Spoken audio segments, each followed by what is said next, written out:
Hello, everybody. This is Wanny Angerer from Moving Cultures, today celebrating unity in diversity with our guest, Mr. Elias. He is the manager of the Thai Tribal Craft Fair Trade. So welcome, Elias. Thank you. Thank you for having me here. No, we are very happy to be here with you talking about the amazing products and relation that you hold with the indigenous tribal groups in Chiang Mai. What can you tell us about that experience and also about your organization? Okay. So it's a very a good opportunity to be here and a good chance to share with you. And to start it with a brief history of Thai tribal craft, which was started in late 1960s by American missionaries. So when they started with only two groups, mainly with Lahu and Korean tribal people. They see that these tribal people are in very difficult situations, in very poor conditions. But on the other hand, they see these tribal people are really skillful in making craft, especially their traditional costumes. So they think this might be a good opportunities for the tribal people to have some market access instead of giving them any other helps. It will be selling the handicraft will be sustainable for the tribal people. So they started with this small group and officially started Thai tribal craft in 1973. And according to the history, actually they were started in the kitchens. They were talking each other among the founders how to help them, and then they started to join some small local events, and they bring back some souvenir back home when they go back home to their own country. So that's how they started with their own little network. And then today we are 48 years now officially, and so we have been doing this mission for the last 48 years, and our main purpose, our own mission or vision is to help the sustainable opportunity for the tribal people and make a better life, at the same time preserving their culture. And then we are also a member of World Fair Trade Organization. So all our operations are under fair trade principles. So I Yes, think, yeah, brief, a good start. Yeah. congratulations, Elias. I am sure that a number of people who is watching this conversation, they don't know what tribal communities are. Can you give them some insight? Yes, so we are working with 7 different hill tribe groups in Northern Thailand, mainly in Chiang Mai, Chiang Rai, and Mae Hong Son provinces, which is the largest provinces in Northern Thailand. And these hill tribes, mainly Karen, they are very good at the weaving and hand embroidery. And also some people also like Karen are also well known for the silver making, silversmith. And then the other tribe is Lahu Hill tribe. They are also very good at traditional backstrap weaving. And then we have Lisu. Lisu are very good at patchwork. And then we have Hmong, and then we have Aka. Aka also very good at hand embroidery. And then we also have Lawa. So those are the hill tribe groups that we are working mainly. Yes. Do you also organize intercultural exchange opportunities when international guests are visiting Northern Thailand? Yes, we have been welcoming exchange programs. We have students from different universities, and we also have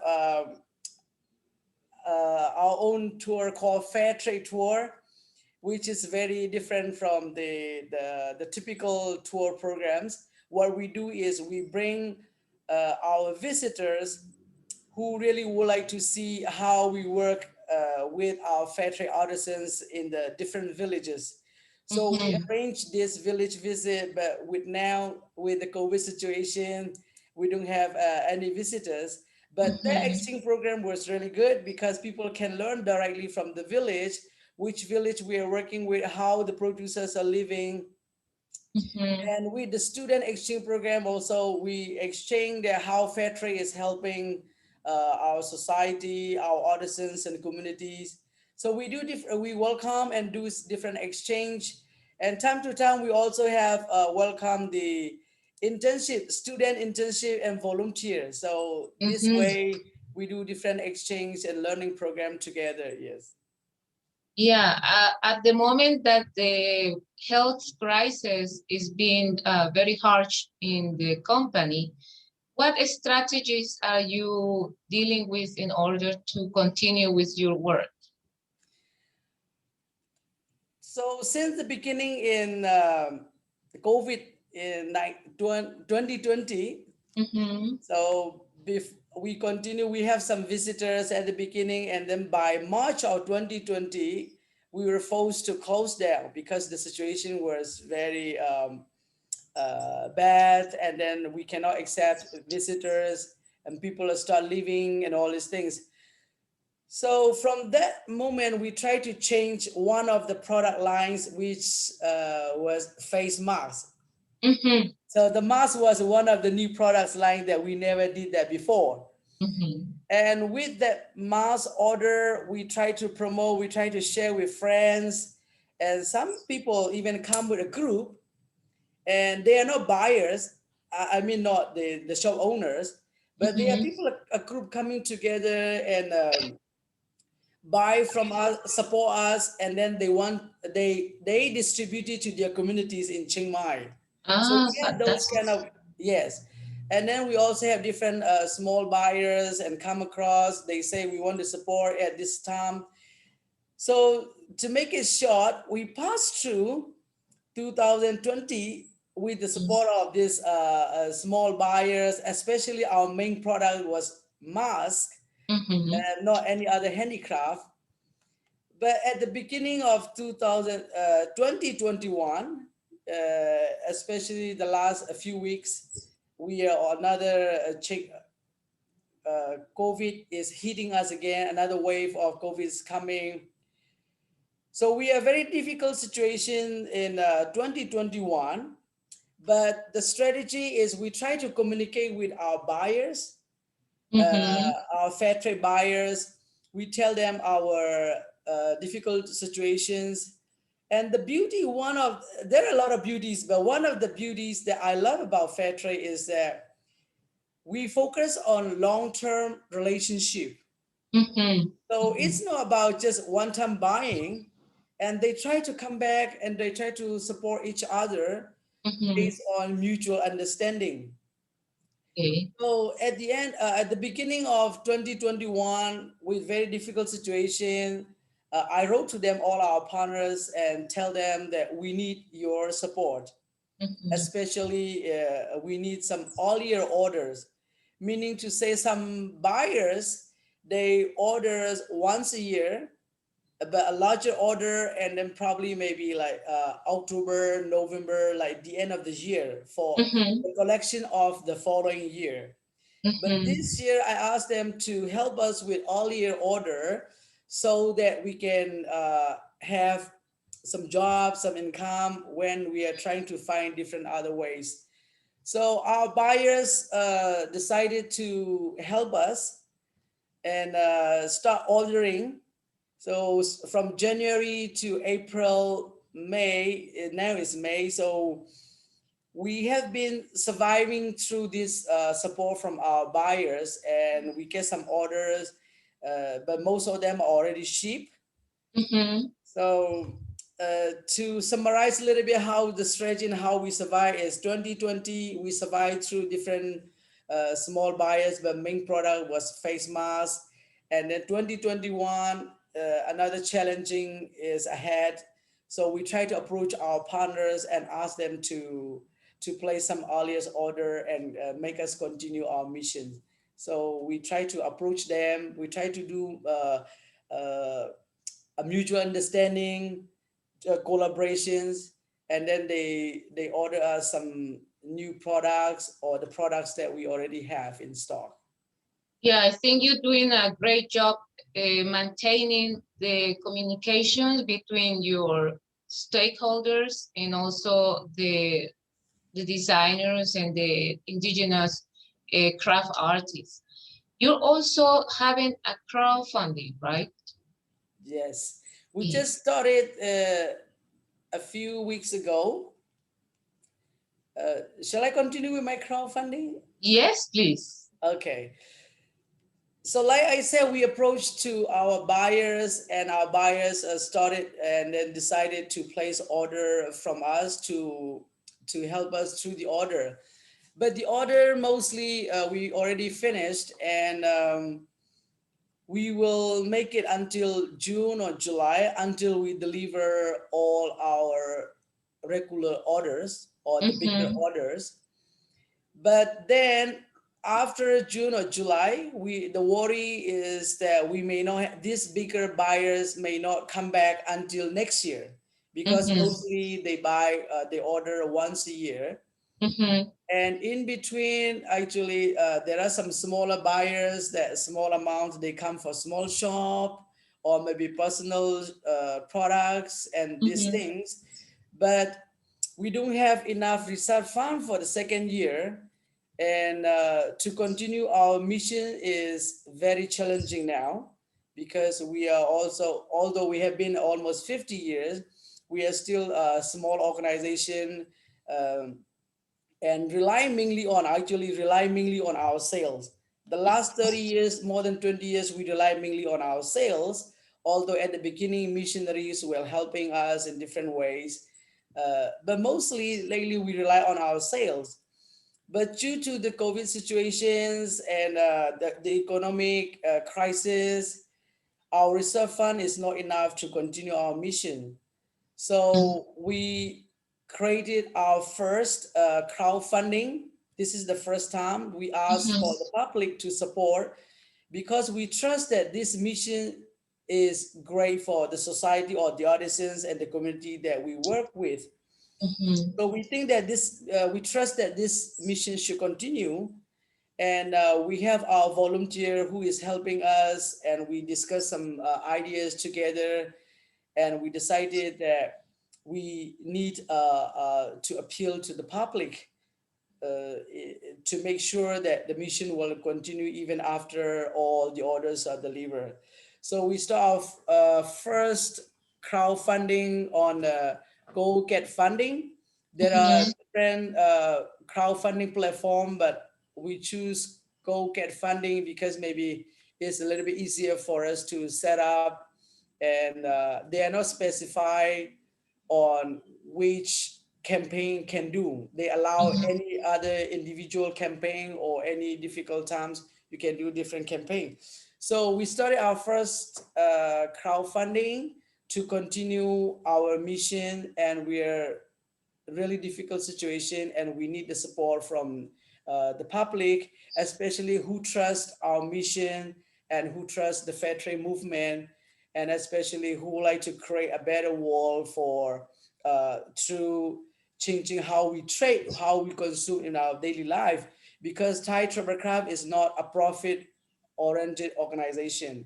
We are not for profit. So all the profit we make reinvest to the society through the training, through capacity building, through job creations. So this is the war. I think the war is needed. This organization to make a change, to make a difference for the society that we are serving in our daily life.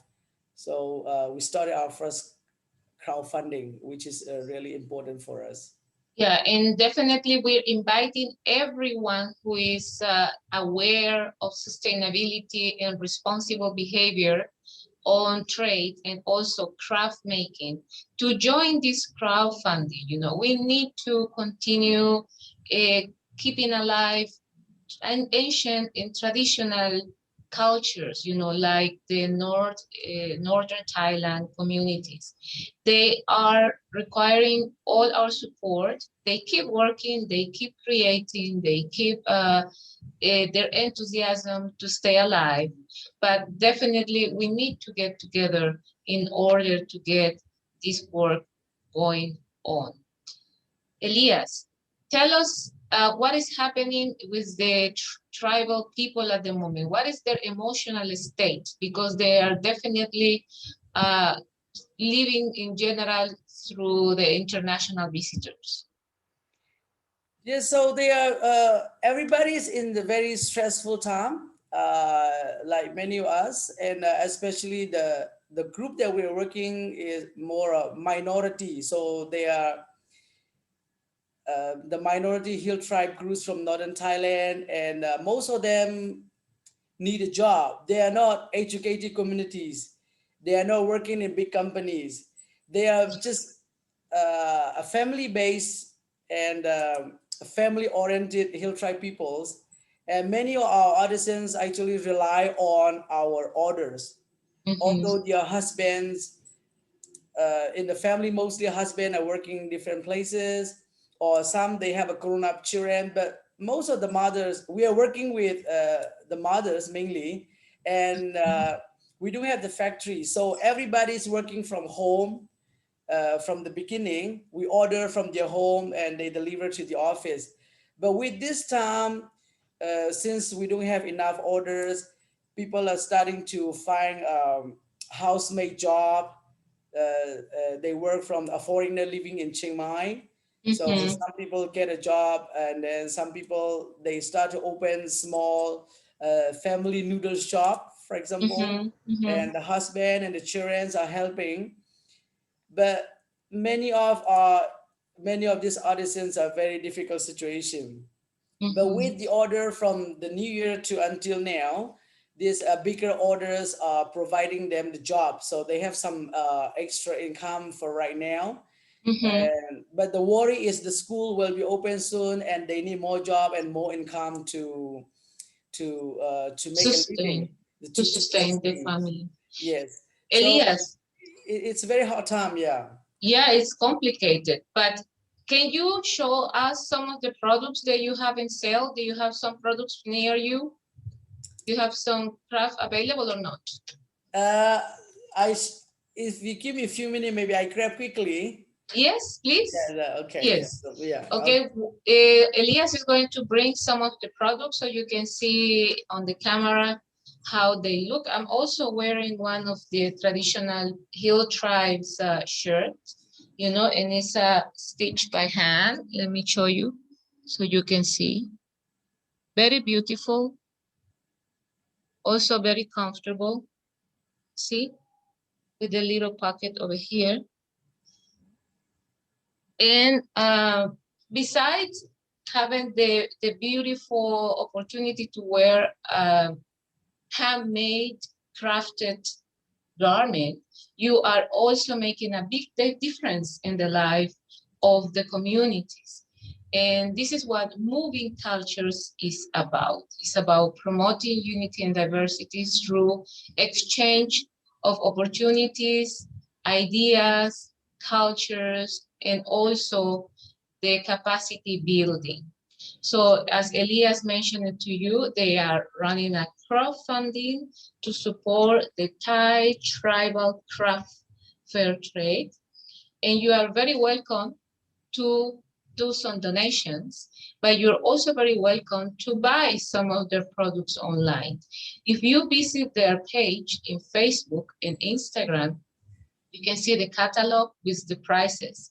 And I'm telling you, you're not going to regret it. I have a couple bags from them. I have all my tablecloths, corridors, also got it in the Thailand craft fair trade. And they're very beautiful, very well done, great quality because they go through a curatory at the moment they receive the product. So when you get that, you're gonna get always the best. So let's see what do we have over here.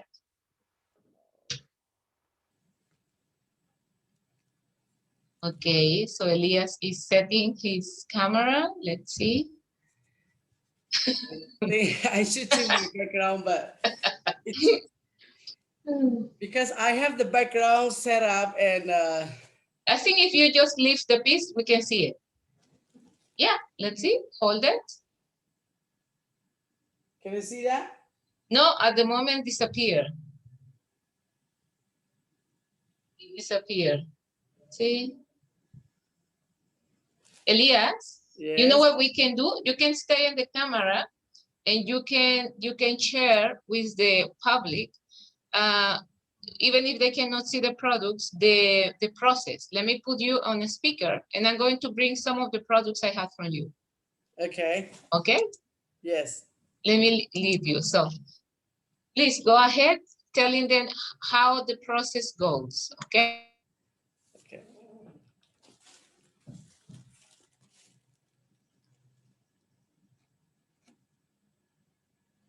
Sorry, I think because of my background setting and the product is not play very well. I'm not sure if you can see it. And then we have different products.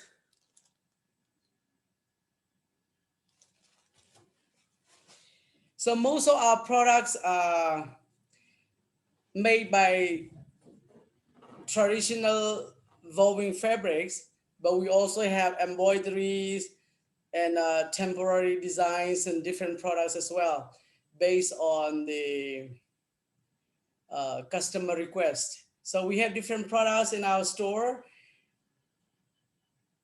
and most of our products are accessories like bags, scarf, wallets, and we also have home and living like taper runners, wall hangings, and different products. Oh, you got some nice products there.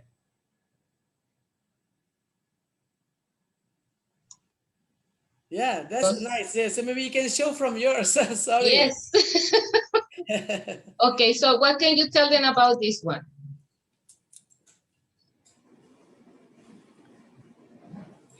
This product is hand drawing by the Hmong woman, and they use the wax to draw by hand, and then they dye the color. And you can see also pompon. Pompon is one of the popular items among the hill tribe people. So yeah. Yeah, like this one also. Yeah, these are also tassel, longer tassel that we can use for different products. Yes. Okay, so then we have. Oh yes, that's also Hmong. Yeah, this is by the recycled Hmong costume. So a lot of people use this day from recycled costume, mainly skirts. So the Hmong people wearing this big costume with skirts, and we recycle into bags, cushions, or tote bags. Yeah, different products that we make. Yeah. Okay. Oh, this is wonderful as well. So this is by Lisu tribe. As you can see, there are variety different multicolors, and they use hand stitching and sewing machine to sew together. And this is also one of the popular items that we have in the store. We make bags and different items actually. We have tote bag like this here. Yeah. Okay. Yeah. So this is by Lisu tribes. This is also Lisu. Yeah, the Lisu tribe that we make different colors, but this one's yeah for a shoulder. Yeah, that looks like yeah. This is from Lisu tribe as well. Yeah, and the finish is very beautiful. You Thank see you. the Yeah, yeah. pockets. We yeah, and then we also use mainly we use only YKK zipper when we do the productions, which is recommended and a highly good zipper, lasts for many years. So most of our products will use a better zipper. Perfect.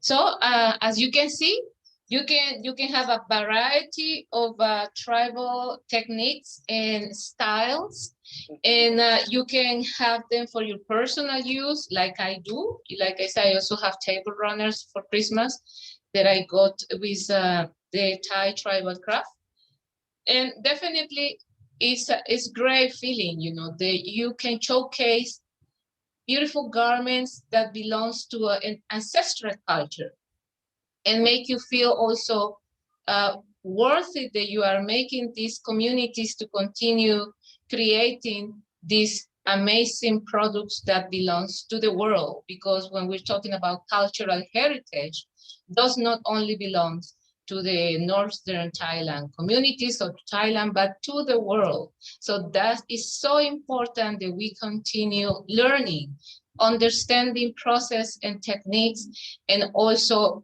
connecting with the history of the communities. So we are getting close to the end of our conversation with Elias and with the Thai Tribal Craft Fair Trade. And we would like to have a message from him. And like we said before, find them in Instagram and Facebook, you know, and you can join their fund, their crowdfunding, and also find their catalog to buy their products and support, and also keep a responsible, sustainable behavior on trade.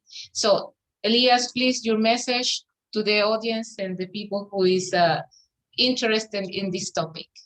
Yes. So thank you so much again, everybody who is watching this Zoom. And we are very happy to hear from Winnie. And I just would like to add a little bit more that more than 90% of our artisans are women, and they all are working from home. And some of the finishing groups are living in Chiang Mai, where they belong to the hill tribe communities and working from home. They do the sewing at home. But some of the woven fabrics and other things we order directly from the villages. So like the woven fabric will come directly from the village, and then we make into the purse or pillows or different items. So most of them, more than 90 again, are women. And also if you're in Chiang Mai, we also offer weaving class, hill tribe weaving class, which is a lot. We got a lot of interest, especially before COVID-19, because people, when they come to Chiang Mai, they want to do something unique. And our hill tribe weaving was actually getting popular that time in 2019. We are getting a little bit more popular. And fair trade tour is also another thing that if you come to Chiang Mai that you can do. We can visit directly to the village and see how they live. So like when you mentioned, we have Facebook and Instagram, and all our names are the same, Thai Tribal Craft, or a full Thai Tribal Craft Fair Trade, so you can search. And we also have our website, and now we have the crowdfunding link. I think Wanny will share the link somewhere on Facebook or later. So, and all this, like I said, all these are job creations for the tribal communities. And we continue our mission as a not-for-profit organizations, although we register as a company here, but we are still under the Christian foundations. So we are trying to help the society, the communities, which are recognized as minority or economically disadvantaged communities. So all your support through the products, or if you have a chance to visit Chiang Mai, come and see us, and also through the crowdfunding will be very helpful for our emergency operations. So I would like to say thank you everybody again, and thank you for having me on this program. And I hope you get some message, and maybe you like some of our missions and some of the products that we make. So if you have some question, actually, you can also send us email, which I think Wendy also can mention somewhere on the Facebook or Instagram, so we can get in touch together. And I will be happy to share more if you have questions. And we would like to see you one day when you're in Chiang Mai. Thank you very much, Elias. Thank you very much to the Thai Tribal Craft Fair Trade, for their 30 minutes conversation with Wanny Angerer and Moving Cultures, Women of the World Talk and Act, promoting unity and diversity. This is an amazing social enterprise initiative that deserves to stay alive and strong. So keep your thoughts, your energy, and your love to support this organization. Thank you so much, and see you again, Elias. Thank you so much. Thank you, everybody. Take care. Blessings. Stay healthy and strong. You all are there. Stay healthy and strong. Yes. Okay. Bye-bye. See you again. See you again.